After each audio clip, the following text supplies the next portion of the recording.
They're all broke. All the banks are broke. Deutsche Bank, Royal Bank of Scotland. And why are they broke? Because we have a system called fractional reserve banking, which means that banks can lend money that they don't actually have. The artificial printing of money, which if any ordinary person did, they'd go to prison for a very long time. It's a criminal scandal, and it's been going on for too long. And yet governments and central banks do it all the time. So when banks go broke, the taxpayer picks up the tab.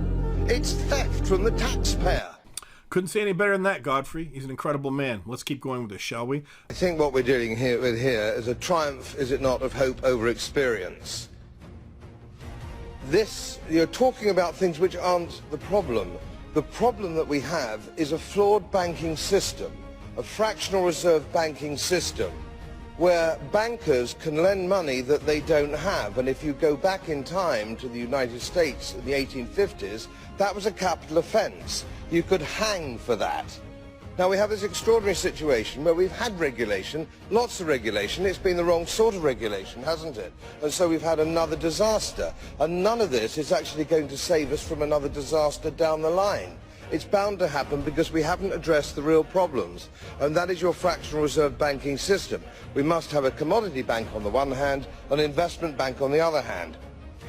So, Commissioner, you talk about banks' ability to withstand shocks.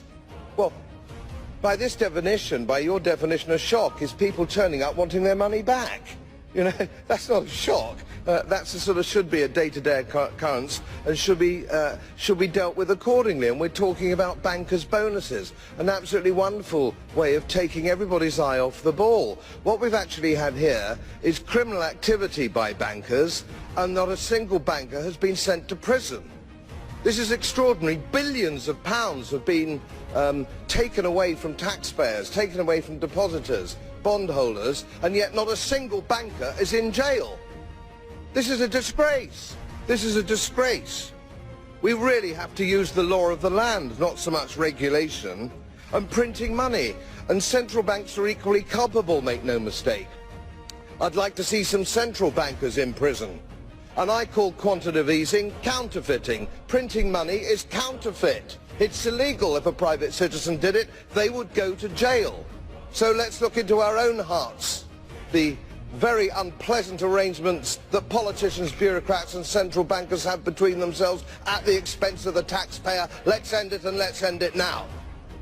God bless you, Godfrey. He's absolutely right. And I'm going to keep going with this because it's very important you understand this theft. This is a very short clip, all right, just to show you any form of taxation, the carbon tax that's going on. Here's a farmer, right, $16,000 for 1 month he's being hit with a carbon tax. This is a mushroom farm. Listen to this. It's absolutely disgusting. Official opposition. We already knew that the Prime Minister is not worth the price of food after 8 years of inflation. But yesterday he couldn't answer how a mushroom farm in my riding is supposed to pay its $100,000 carbon tax bill. Well, he did send the farm a Christmas present, a new bill. This is the November 9th to December 6th bill. Federal carbon tax, $16,050 for 1 month. And it's not even winter yet, Mr. Speaker. How would the Prime Minister like this farm to pay this $16,000 monthly bill? Raise food prices? That's what I'm saying, right? Everybody is under attack. This whole carbon fraud, this climate change fraud that's going on, they're using that as a tool and they're getting away with it. And like I say, ignorance remains the enemy.